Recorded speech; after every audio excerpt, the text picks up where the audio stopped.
ये कहानी एक औरत की है। एक ऐसी औरत जो अपनी जिंदगी के आखिरी पड़ाव पर टूटे दिल और थकी हड्डियों के साथ अपने हक की जंग लड़ने निकली। लेकिन ये कहानी सिर्फ उस औरत की नहीं है, ये उस तूफान की दास्तान है जिसने हिंदुस्तान की नींव को हिलाकर रख दिया। इस औरत को लेकर एक ऐसा फैसला हुआ जिसने सियासत के तख्त को पलट दिया, मंदिर का ताला खुलवा दिया, इस मुल्क को दो धड़ों में बांट दिया। यह कहानी शाहबानो की है, यह कहानी भारत की है।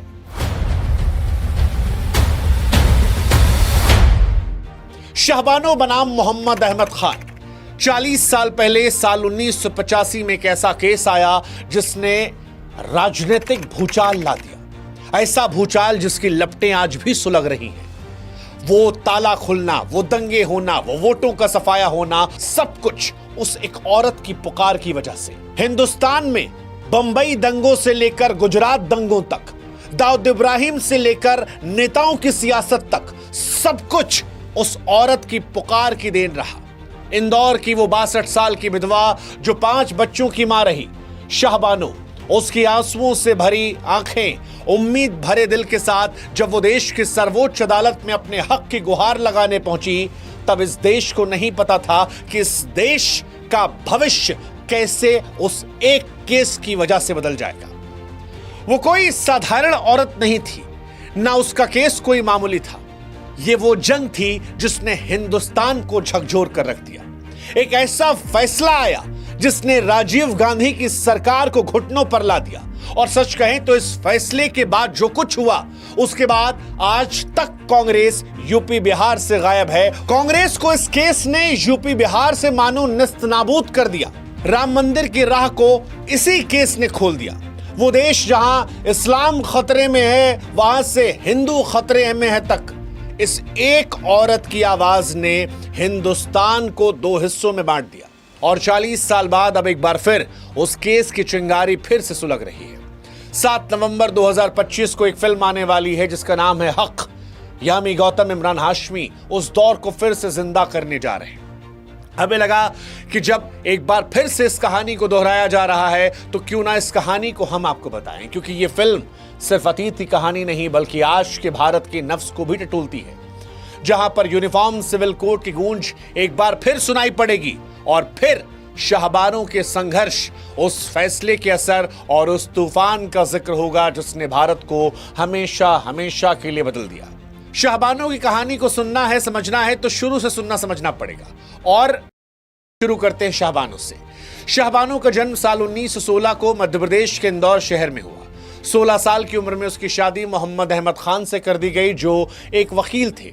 शाहबानो ने अपनी जिंदगी अपने पति और 5 बच्चों की परवरिश में गुजार दी। लेकिन 1975 में 59 साल की उम्र में उनकी जिंदगी उस वक्त उजड़ गई जब उनके पति ने उन्हें तलाक दे दिया। मोहम्मद अहमद खान ने दूसरी शादी कर ली। शाहबानो को उनके घर से बेदखल कर दिया गया।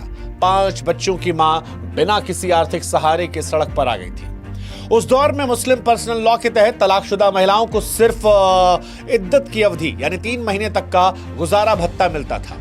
मोहम्मद अहमद खान ने शाहबानो को 200 रुपए महीने का गुजारा भत्ता देना शुरू किया, लेकिन साल 1978 में वो भी बंद कर दिया। शाहबानो जो अब 62 साल की हो चुकी थीं, अपने और अपने बच्चों की जीविका के लिए कोई रास्ता ना देखकर इंदौर की मजिस्ट्रेट कोर्ट में गुजारा भत्ता मांगने का केस दायर कर दिया। उन्होंने आपराधिक दंड संहिता सीआरपीसी की धारा 125 के तहत अपने हक की मांग की, जो हर पति को अपनी पत्नी और बच्चों को आर्थिक सहायता देने का आदेश देती है, चाहे वो किसी भी धर्म का हो। और यहीं से शाहबानो की लड़ाई शुरू होती है। शाहबानो केस इंदौर की निचली अदालत से शुरू हुआ और धीरे धीरे ऊपरी अदालतों तक पहुंच गया। साल 1989 में मजिस्ट्रेट कोर्ट ने उनके पक्ष में फैसला सुनाया और मोहम्मद अहमद खान को 25 रुपए महीने का गुजारा भत्ता देने का आदेश दिया। लेकिन ये राशि इतनी कम थी कि उससे शाहबानो गुजारा मुश्किल था। इस फैसले को उन्होंने चुनौती दी और मध्य प्रदेश हाईकोर्ट ने साल 1990 में गुजारा भत्ता बढ़ाकर लगभग 180 रुपए कर दिया। मोहम्मद अहमद खान ने इस फैसले को फिर सुप्रीम कोर्ट में चुनौती दी। उनका तर्क था कि मुस्लिम पर्सनल लॉ के तहत तलाकशुदा पत्नी को सिर्फ इद्दत की अवधि तक गुजारा भत्ता मिलना चाहिए और इसके बाद पति की कोई जिम्मेदारी नहीं रहती। अब यह मामला सिर्फ शाहबानो और उनके पति का नहीं था, ये धर्म, कानून और संविधान के टकराव का प्रतीक बन गया था। फिर आई वो तारीख जिस दिन सुप्रीम कोर्ट का ऐतिहासिक फैसला हुआ। 23 अप्रैल साल 1985 को सुप्रीम कोर्ट की 5 जजों की बेंच, जिसकी अध्यक्षता मुख्य न्यायाधीश YB चंद्रचूड़ ने की, उन्होंने शाहबानो के पक्ष में फैसला सुना दिया।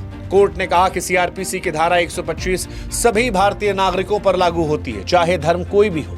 मुस्लिम पर्सनल लॉ को इस धारा के ऊपर प्राथमिकता नहीं दी जा सकती। कोर्ट ने मोहम्मद अहमद खान को शाहबानो को 500 रुपए महीने का गुजारा भत्ता देने का आदेश दिया। इसके साथ ही कोर्ट ने टिप्पणी की कि यूनिफॉर्म सिविल कोड लागू करने की जरूरत है ताकि सभी धर्मों के लिए